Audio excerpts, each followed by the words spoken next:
We're back, and this week on Cartoon Dumpster Dive, we have a holiday special for y'all when we cover the animated special Olive, the Other Reindeer.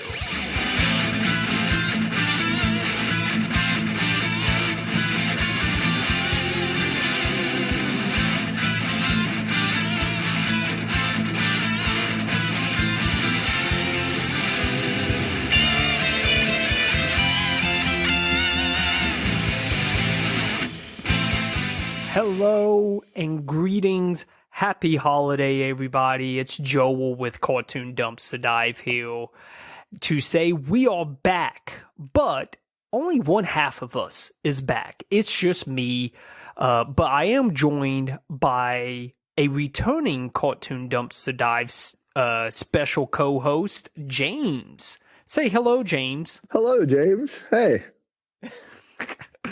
How did I know you was going to say that? Look, you get what you pay for with me, which is nothing, so expect nothing. Okay, excellent. I love it. You're a cheap date, dude. The best cheap date, though. I'm so much fun. Yes. But yeah, fun to be back. Yeah, I'm glad to be doing an episode with you. I think this is me and yours first episode that we've got to do together. It is. We're popping our CDD cherry on this one. I know, and dude, what a show to kind of come out, off of a little break. For those who don't know, Andrew had his baby. So basically we took off a few weeks, just, Andrew's still learning what it is to be a new parent, I guess. And, I don't know. I've been bored. I haven't had to do this for like a couple of weeks. So I don't know what to do with myself, James. Yeah, that's fair. Congratulations also, Andrew. Good job on that. We're all proud of you. We know you're going to be a great I know. dad. Yeah, congratulations on, having intercourse.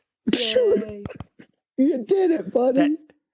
That's the first thing I think of. I know this is awful and horribly sidetracked, but the first thing I think of whenever someone tells me like they're pregnant or they had the baby, I can't help it, but I'm just like, so you had sex. That's basically what you're all bragging about. It's like, hey, guess what? I had sex, and 9 months later, baby. Baby. Yeah. So go ahead. I was just gonna say, I hear that's how that happens. The stork rumors have been, debunked. Debunked, yeah. It was all a mainstream media lie, wasn't it, James? I mean, it is a bird. But enough on that.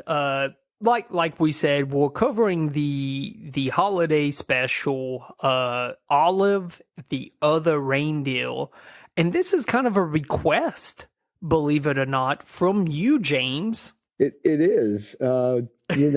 It's Christmas. I figured, even though Andrew was taking a break, you were going to do like a few of the guest ones like you did before, or like Andrew did, I guess, when you took your break.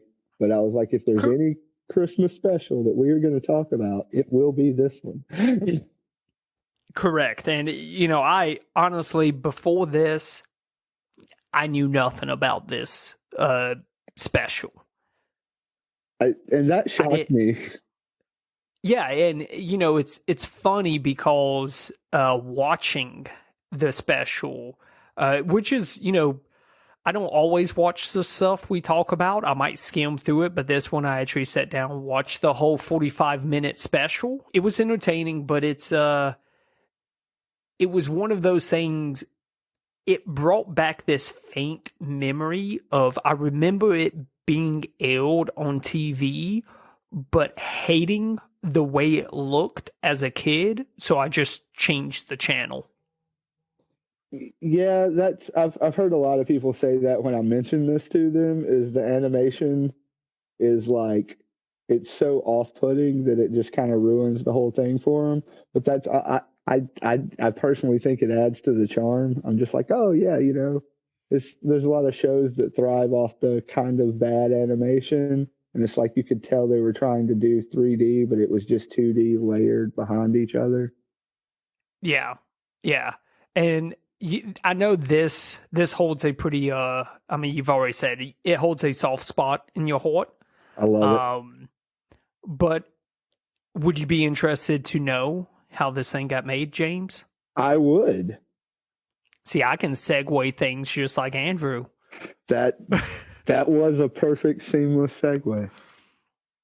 So all of the other reindeer, like I said, holiday special. It runs about 45 minutes. It originally aired in 1999. And it's actually based off of a children's book by the same name that was released 2 years earlier in 1997. The children's book was done by Vivian Walsh and J. Otto Seinbold. This book apparently got, I guess, pretty famous. I wouldn't say Elf on the Shelf fame for the holidays, but it did just so happen to get enough attention from a little unknown animated or cartoon producer by the name of Matt Groening, or however you pronounce his last name. I think it's Graining, but also, yeah, no, I didn't know there was a book until I looked it up to do this episode with you guys. Yeah, it's pretty interesting. And it's a children's book. So, it's like 18 pages, mostly just pictures. And, it's one of those things every page or every picture has like a one word or a one sentence just describing what's going on in that. So it's kind of crazy that they was able to take, just something that really didn't have a lot of depth to it and create something to it, or actually create a full animated production movie out of this. Yeah, I mean, we don't have a Hungry Caterpillar TV special, so. Exactly, and I'm pretty sure they've tried to do it. Oh, geez. That was probably one of the most shocking things about this to me, is the fact that Matt, how did you pronounce his last name? Graining. Graining. I've always pronounced it like Groening or like, I don't know. But No, Matt Groening. That's how I said it forever until I think I heard someone say it on a thing. I'm not sure though. I could be wrong. On a thing. Yeah. Who knows?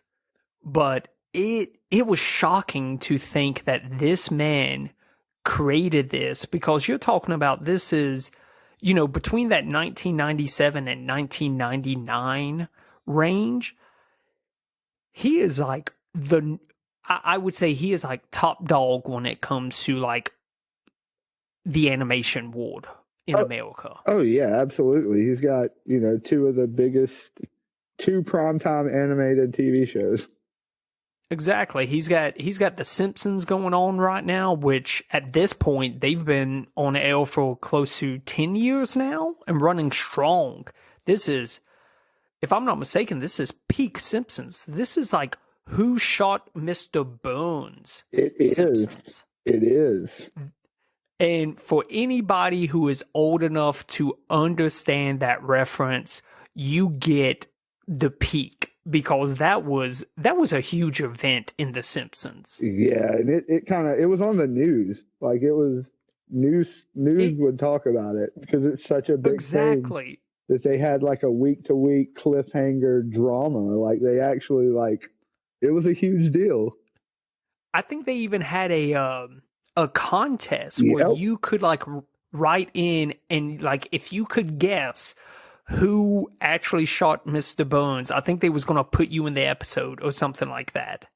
There was something. I remember there was some sort of interactive thing for it, because it was like one of the biggest deals in TV in the 90s. Yeah, which and so I mean that's huge that he's on The Simpsons. I think he's either I think he's about to release Futurama at this time because if I'm not mistaken, didn't Futurama air like in 1999? Yeah, but it was in the works, I believe. That's why I was like, It, yeah, he, yeah, because he I already think had the Future. slot. Yeah, exactly. Actually, because this animated special actually aired in tow with Futurama. Really? Yes. Holy crap. Yeah, so that's pretty incredible. Because it aired December 17th, 1999, which, in my fallback memory, I sit here and I think, okay, I think Futurama aired close to Y2K. Yeah, I'm pretty sure it did. Didn't it? It aired that evening.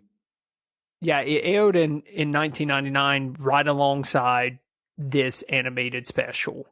Um, but Matt, I guess, just loved this book so much that he wanted to create a holiday special that was going to, I guess, replace the Grinch and all these other animated holiday specials. Uh, But he turned to basically a seasoned Simpsons writer by the name of Steve Young, not the quarterback, but a writer. Don't get that confused. that could Uh, be an easy mistake. could it when we're talking about all of the other reindeer? Real quick, The, because I had to Google it because we were both totally wrong. Futurama had been out before Olive aired. It was March 28th.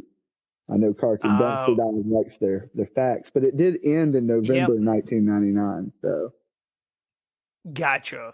So maybe that's what it was, but it did air alongside Futurama. yeah, Man, my memory about Futurama is all wrong because I wanted same. to say it aired in like right there at Y2K, but hey, We could have watched reruns at that point because I'm sure they played. probably. I'm sure they played that episode.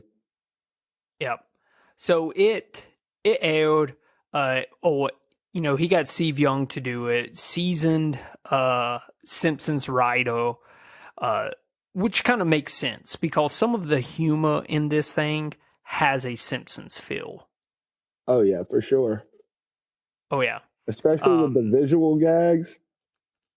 yeah, oh yeah, and then it's not a surprise that you got the creator of the Simpsons. His production company, they are the ones putting this on. Of course, Fox airs it because Fox and Matt are like best friends at this point. But he also taps into the Simpsons. Let's say he taps into the voice actors that he has on the Simpsons. So you see Joe Pentiano.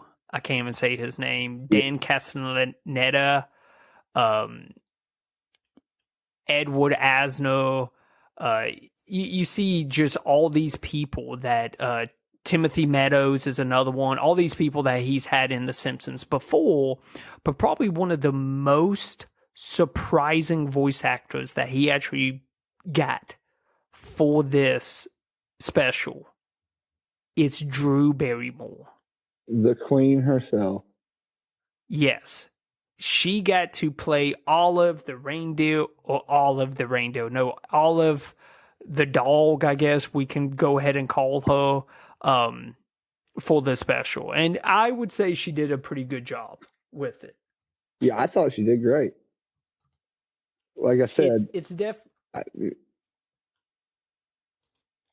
yeah, she did a great job. I think, her voice, I don't know, it just fits a holiday special and it fits this character in this movie. yeah, she does seem to like pull it off. I know she's not like a singer, but she's still like her just like cheerfulness, I guess. Yeah, that I think you just hit the nail on the head. There's just she has like a cheerfulness in her voice, and you almost need that in like a holiday movie. Oh yeah, for sure, because Yeah. jolly and stuff. Yep. But I mean, you just said she doesn't have the best singing voice, and music is a huge part of this movie. They had, original songs written for this. The music was done by a guy, Christopher Tying. Lyrics actually written by Steve Young, not the quarterback, the Simpson writer. But Drew Barrymore did most of, she did all of her songs. Like you said, it's more that spoken singing, if that makes sense. I feel like. Oh yeah, but it's just like Yeah. I said, like the cheerfulness in her voice carries it. Oh yeah. But we'll talk about that. Really, I want to just very quickly explain the plot. It's really not a over complicated plot. I mean, for obvious reasons, it being based on a kid's book. But basically, the plot is Christmas gets canceled because of I forget which reindeer it is, but one of the reindeers is sick, so Santa does a broadcast. I guess a worldwide broadcast on news station, basically saying that Christmas is going to be canceled unless he can rely on all of the other reindeer. Right. Now, Olive loves Christmas, and Olive's like one of Olive's buddies who happens to be a flea. I think Fido was the flea's name. Yeah, Fido. No, it's a pet flea. Yeah, it's like her pet friend, whatever. And because she originally says, she's like, no, he's saying all of the other reindeer, and then he kind of convinces her that he's talking to her and asking for her help, and then he also mishears her owner apologizing and thinks it's him telling her to run off, so she feels she needs to go save Christmas, and Santa was asking for help. Yep, and that joke is hilarious. That this flea just is mishearing everything, but convincing Olive to go do all these things. Oh yeah, but so that leaves Olive on this adventure to get to the North Pole and save Christmas. And spoiler alert, guess what? She does. Yeah, of course. Yeah, but there's adventures along the way, James. That is true. Also, spoilers. I mean, they've had 20 years to watch this, so like. Well, maybe they didn't know about it like I did. Surprise, right? Fair, but surprise, the Grinch steals Christmas. But don't worry, because his heart grows 3 times its size. And I think we're talking about a different cartoon here, James. That's a medical condition. He needs to just go see a doctor. He might have a tumor on his heart or something. That's true. But yeah, so Olive sets off on her adventure, and I forget the penguin's name, and you know it because you do your research and know things. Martini is the penguin's name, and he's probably one of my favorite characters in this. He is a penguin con man, basically. A con artist. We could just say a con artist. He is. I think you first see him selling counterfeit Rolexes. Yeah, and like, but the whole, I guess, like you said, they Olive and Martini basically, travel to the North Pole to save Christmas. Um, I do wanna, I kind of wanna, I don't want to talk too much about the like break down each of the like all of the movie, because really I want people to watch this, because I think at 45 minutes it's worth a watch. I think you can find enjoyment out of it. Oh yeah, for sure. Yeah. I do want to kind of talk about some of the songs in this. Oh yeah, the music's great. Yeah, because you can't have a holiday special without music. That's true. And they do a really good job with the songs. They do. Probably the one of the most surprising things to me in the song or in the music is they have Drew Barrymore, of course, Olive. She'll sing most of the songs. But there was one song that was actually performed by Michael Stipe of the band REM. Yeah, and you got to think 90s REM is top of the world as well. Yeah, that's huge. So I mean, you can tell Matt, he's pulling that fame, he's pulling that, peak Simpsons pull to get some of these people to be in here. But that was a really good song. But that was really the one of the two songs. There was 5 songs total. 3 of them were done by Drew Barrymore. One of them Michael Stipe, and the other one was performed by Dan Castellaneta, who played the postman, the villain in the movie. Oh yeah, it was the Bob Bug and Hum song, right?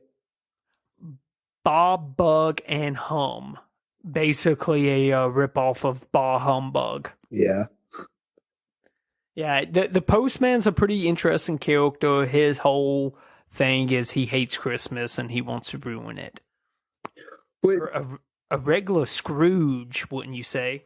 yeah, yes, but the difference in his Scrooge character versus other Scrooge characters like Scrooge himself is like most of them are like they hate it because like they just hate happiness, or they're rich and they hate like giving. There's always something like that. But this one, it's just because of the plight of post workers. Like he just goes postal because there's so many packages. And so it's like It's like a little bit better of a reason, like just a little bit better villain than most Christmas things. Well, they gave him a backstory. They actually made it make sense. Like you said earlier, the character development in this children's book is top tier. And I that's a testament to you get a seasoned writers from the Simpsons who basically write this. It shows. I mean, the Simpsons had, at this point always had a great job with character development, and it shows in this. I do also want to talk about, because to me this is really the only bad thing about this special is the animation. It's like I said, it's you like anytime someone's like, the animation is off, it's like I can't be like, no, it's great. I'm like, I know, but it's fun. You love it. I don't know. I like the bad animation, like with South Park and like dumb YouTube shows where it's terrible animation. I love it. So like, yeah. The characters are drawn a little weird, I guess, maybe, compared to Simpsons and Futurama, for sure. It's like a whole different style from that. So don't think that you are saying that it is from those creators that it looks anything like those shows. It does not. Oh, yeah. It's wild, because I know, I would say you are correct. Probably the closest thing around the same time, the closest other cartoon out that would be to this animation to me. I guess you could say it would be South Park, but it's so different because South Park, they painstakingly did the whole stop mo for their like first couple of seasons. Do you know what cartoon I thought you were gonna say? What? It's just like a less children's version of it because it's drawn very simply, but a more in-depth version of like Blue's Clues. Think about how Blue was drawn in the 90s and then the shape of Olive and like the curves and True. like that. And no, I think that's a better comparison. Because this was done as like a 2D computer animated like Flash.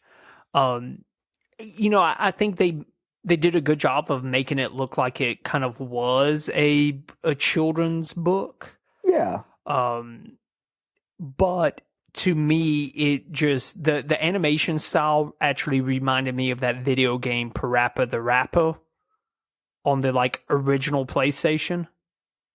Oh yeah, that's an excellent comparison. Actually, it looks almost exactly like that.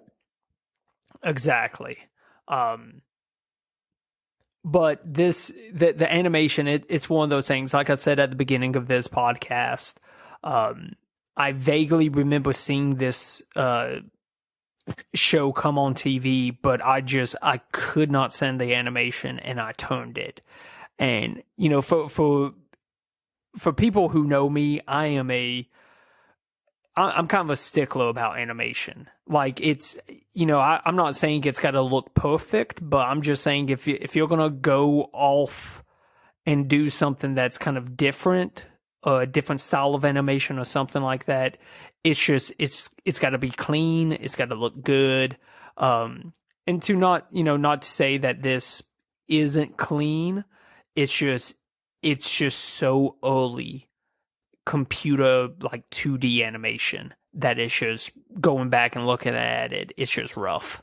The layers thing, especially when you have especially when you have like a nice high definition TV, because it definitely stands out a little more. It does, but I don't think that should deter anybody from watching this. I mean, just because the music's excellent, yeah, I feel like it's very holiday. It kind of put me in a holiday mood watching it. Heck yeah. And like you said, there's a lot of good jokes in this. Oh yeah, no, I laughed a few times when I rewatched it for this. I was like, oh man, I forgot this thing's actually pretty funny because it's got that humor. Yeah, the Simpsons Futurama humor. Yeah, and we're talking 90s Simpsons and Oh Futurama yeah, like, humor. I think the Simpsons have kind of I think the Simpsons has evolved with the times as far as what's considered to be like humor. But to me, there nothing is going to be able to replace or beat just that classic 90s Simpsons humor. See, I've always liked the different eras, I guess I will say, of the Simpsons. It's just like it felt like it felt like when you like a band and they change on their albums, but you're like, okay, well, you evolved well, like versus how other shows handle things and how they evolve and cover certain, because you got to stay relevant and stuff. But in the Simpsons have always been like ahead of the curve, so it's like, okay, eventually you're gonna have to do similar storylines and stuff, and might pull some outrageous things. But it's like they never jumped the shark, but they got away with doing things as ridiculous. Yeah, no, I agree. They've done a good job. I'll watch new Simpsons episodes and stuff like that, but I just I don't think I quote new Simpsons as much as I do old Simpsons. And maybe that's just because I grew up with it and it's just more prevalent in my memory. But it's, give this movie a shot. Oh yeah, for sure. Yeah. So Uh, speaking of people, so James. uh, so I was going to say, speaking of people who gave it a shot, does this lead us to your newest segment, reviews that Yule and reviews that leave you out in the cold? Yes, it does. It's a pretty good one. I'll give you that. I was thinking uh reviews that save Christmas and reviews that are celebrating Hanukkah. Oh, I don't know. I just had the one just to save Christmas. I didn't think of anything for the other one. well, let's not have any negativity about Hanukkah because Hanukkah is cool. No, it is. I don't know. That was just the first thing that came to my mind. My mind went complete blank, and that was it. So yes. Now, this is one of those shows where, or the movies where there was a cult following, but I have not been able to find like anyone talking about, oh, it's awful or anything like that. It's either you absolutely love it or you enjoyed it, at least. Yeah, no, it's no one completely hated it. It has a little bit of something that everybody liked it a little at least. Correct. It has merit. It So has this merit. so this is a 10 out of 10. Actually, it was published back in 2002. Oh So wow. this thing is what now? This review will be able to drink next year, I guess. Oh Jesus. I know. Think about that. That's crazy. So it's titled An Underrated Christmas Classic.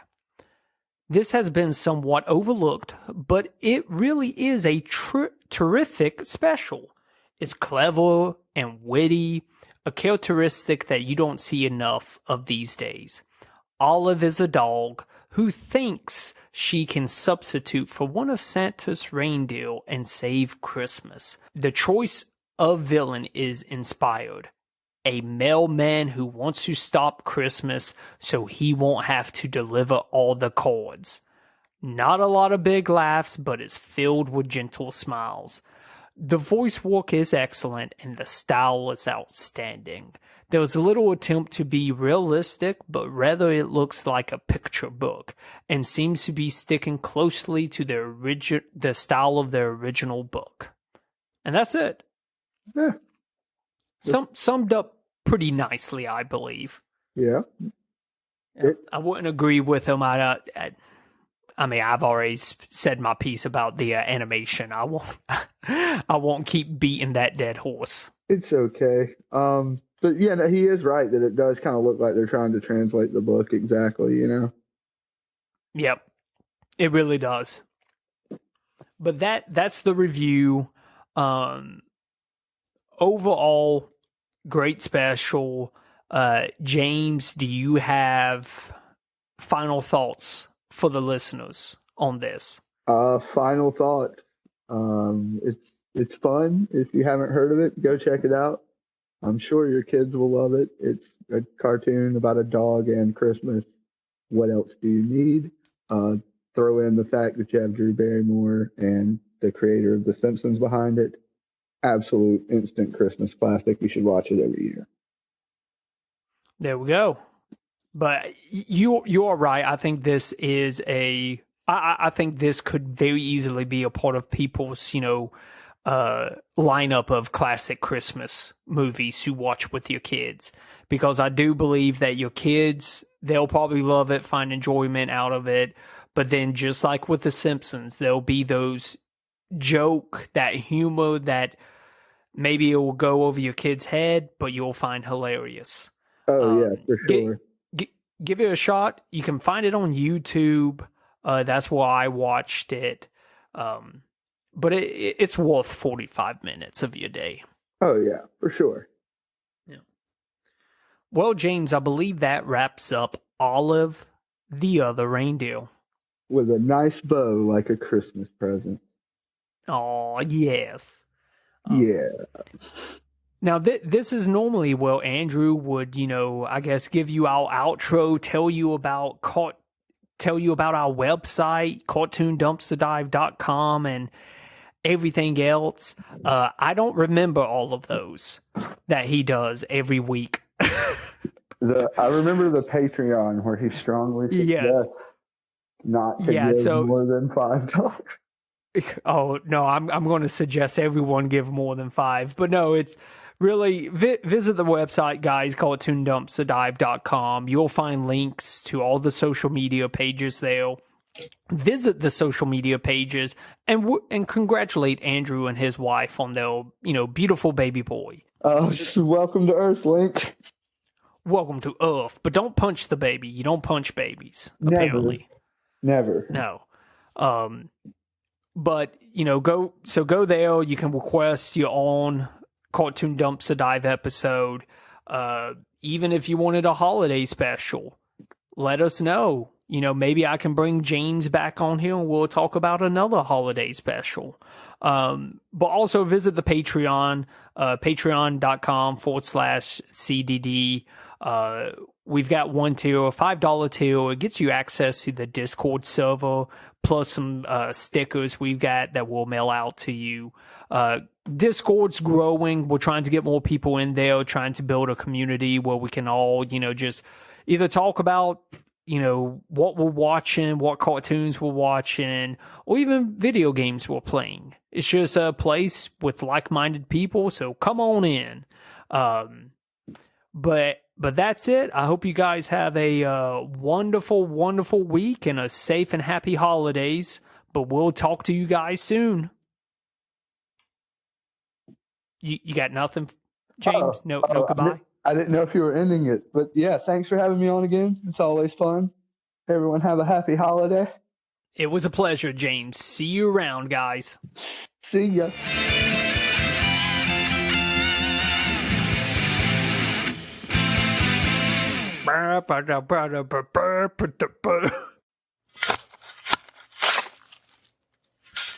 This has been a Lug Hole podcast.